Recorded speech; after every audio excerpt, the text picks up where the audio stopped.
Mais, mais juste, il faut comprendre la dimension de ce que c'est qu'un gadol. Un gadol, c'est... donc Rav Shaman, c'était vraiment un gadol. C'est pas moi qui... Il n'y a pas besoin de mon approbation. Mais c'était quelqu'un qui, toute sa vie, c'était que pour la Torah. Ça veut dire que il y a des rabbinim qui font plein de choses dans leur vie. Lui, il y a une seule chose qui a compté tout au long de sa vie, c'était l'étude de la Torah. Et donc il est arrivé à un niveau qui est pour nous absolument incroyable, c'est-à-dire qu'on n'a même pas idée, ceux qui ne l'ont pas connu, ou ceux qui n'arrivent pas à l'apprécier ou à comprendre qui c'est juste parce que tout simplement, il y a des rabbinim de cette trempe, on n'est pas au niveau de pouvoir réaliser de ce qu'ils sont. Ils étaient notamment quelqu'un qui était complètement détaché du matériel. Donc tous ceux qui ont eu l'occasion et la chance de pouvoir le visiter chez lui à la maison, ils voyaient que par exemple la table et la chaise sur laquelle il était assis, c'était la même depuis des décennies. Mais pas seulement ça. Quand il étudiait la Torah, il refusait de s'adosser contre le dossier de sa chaise. Et ses élèves, pour essayer de se tenir, il s'asseyait sur son lit, il lui mettait le tabouret derrière, avec le côté genre on s'assoit pour que ce soit un peu confortable. Et même ça, il refusait de s'allonger et de s'appuyer. Pas parce que c'est quelqu'un qui était en mode angoisse tout le temps, ou bien qui voulait pas, comme ça qu'il y avait... C'est quelqu'un tout simplement qui comprenait que pour atteindre certains niveaux dans la Torah, on est obligé de se détacher du reste. Et ça donnait quoi? Ça donnait premièrement quelqu'un qui était tellement grand en limoud la Torah, c'est-à-dire qu'il a dirigé des yeshivot, etc. Et ça donnait quelqu'un qui a pu avoir un regard sur la vie et sur le monde aussi clair. Avoir le zéchou d'être un gadol ador, c'est comme il disait, mon Rav, le Rav Yeshiva, Rav Nissim Tadano à l'époque de Rav Shach, il disait c'est des hommes qu'Akadosh Baruch Hu il a choisi, d'accord, parmi tous les rabbinim de la génération, il a choisi à eux, parce qu'ils avaient quelque chose de particulier. Et cette particularité, c'est donc Dat Torah. Dat Torah, c'est que quand vous lui posez une question, les seuls paramètres qui entrent en compte, c'est qu'est-ce qu'a dit la Torah. Alors quand vous et moi, on a la chance de leur poser des questions, bon, alors, ils vont nous répondre par rapport à leur façon de voir. Mais lui, c'était quelqu'un qui prenait des décisions sur le peuple juif tout entier. Quelqu'un qui a insufflé dans le monde des yeshivot une approche qui était vraiment la sienne. C'est-à-dire que c'est quelqu'un, on regardera de lui d'un souvenir, qu'il a marqué son époque. Il n'a pas juste accompagné le monde de la Torah, il a révolutionné. C'est-à-dire qu'il a pris des décisions qui étaient extrêmement importantes. Je ne vais pas les citer maintenant, ce n'est pas le moment, mais des choses qui pour toute l'avenir du peuple juif, marqueront justement ce monde desquels sortent des rabbinim aussi grands et qui peuvent nous guider. Alors pourquoi c'est une preuve, c'est une perte tellement grande, hein, même s'il avait 104 ans, même si quelque part on s'était fait à l'idée, parce que voilà, depuis plusieurs semaines, vraiment, physiquement ça n'allait plus, les médecins ils disaient que c'était que des miracles, quoi. C'était vraiment, il y a quelques semaines, on a eu très peur, etc. Et le médecin qui s'occupait de lui, il a dit, après une fois que la crise elle est passée, il a dit je comprends rien. Voilà, c'est rien qui aurait dû reprendre, ni les reins, ni le foie, et tout a repris, on ne sait pas pourquoi. À 104 ans, c'était absolument impossible. Voilà, c'est quelqu'un qui défiait les lois de la nature, de la statistique, tout ce qu'on peut imaginer, etc. Mais si c'est une perte énorme, c'est parce que un Rav comme ça, il est vraiment unique. Il est vraiment unique. Dans une génération, c'est un vrai zéchout d'avoir eu quelqu'un comme ça. Ce Rav-là, il est monté comme ça dans la popularité depuis déjà l'époque où Rav Shach il était vivant. Donc il y a de nombreuses années, mon père il consultait le Rav Shach régulièrement, il lui posait toutes ces questions. Et un jour, Rav Shach était très fatigué, mon père il avait dit vers qui il doit me tourner, etc. Il avait dit, il y a un Rav qui s'appelle Rav Steinman, à l'époque on n'avait pas encore trop entendu parler de lui. Il disait à tout le monde, allez le voir.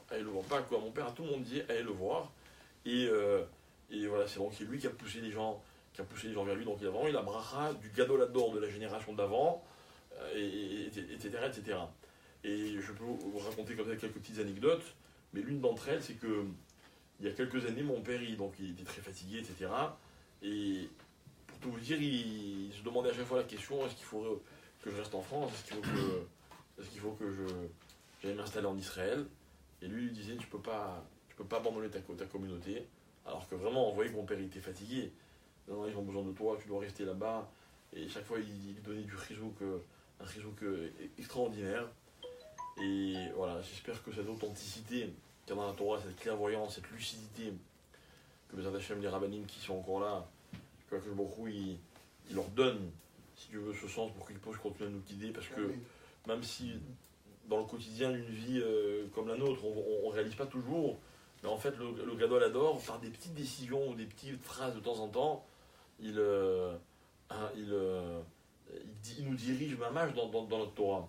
Je me rappelle une petite anecdote comme ça qui était très sympathique pour montrer comment le Rav il avait en plus de l'humour, en plus de toutes ses qualités. Un jour, il y avait un de mes neveux qui voulait rentrer dans une yeshiva, et quelqu'un avait dit à mon père, si tu demandes à Rav Telman, il va le faire rentrer en 5 minutes. Bon, ok. On était à Bnei-Brak, on était allé voir Rav Telman, mon père voulait le voir pour différentes raisons, et notamment, il a glissé ça, il dit, voilà, est-ce que vous pouvez intervenir pour mon petit-fils? Alors, le Rav Telman, il dit, quelle yeshiva? Alors mon père, il dit, ouais, on m'a dit que vous étiez président de la yeshiva. Il a dit, ah, moi, je suis président de tout. À part les États-Unis que j'ai laissé à Obama, je suis président de tout le reste. Il a dit, mais ça veut rien dire. Un Gadol Hador qui fait une plaisanterie, quoi. C'était du jamais vu. Du jamais vu. Et la deuxième chose qui m'a toujours marqué chez lui, c'est la bienveillance de son regard. Il avait un regard d'une gentillesse.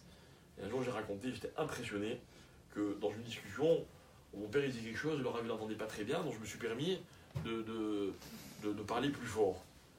Je me rappelle, le Rav, d'un coup, je me rends compte qu'il me regarde, genre comme si ce que j'étais en train de lui dire, ça avait un intérêt pour lui. Comme si moi, je parlais avec quelqu'un qui, voilà, vous me parlez, je vous écoute, je vous parle, vous m'écoutez, avec un regard, et je me suis dit, la gadoute, la grandeur de cet homme, qui m'a donné quelques instants l'impression que j'étais à sa hauteur et qu'on discutait comme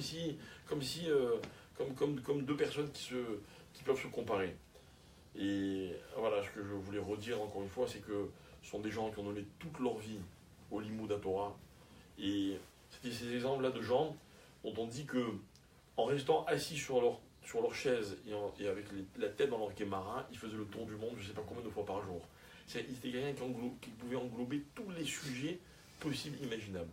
J'imagine, je sais des questions qu'on lui a posées, qu'a priori, quelqu'un de normal, il va dire, mais ça a quel rapport avec un rave? Il y avait toujours la réponse, toujours la bonne réponse. Il va vraiment, vraiment, vraiment manquer pour la force qu'il donnait dans tout le monde de la Torah.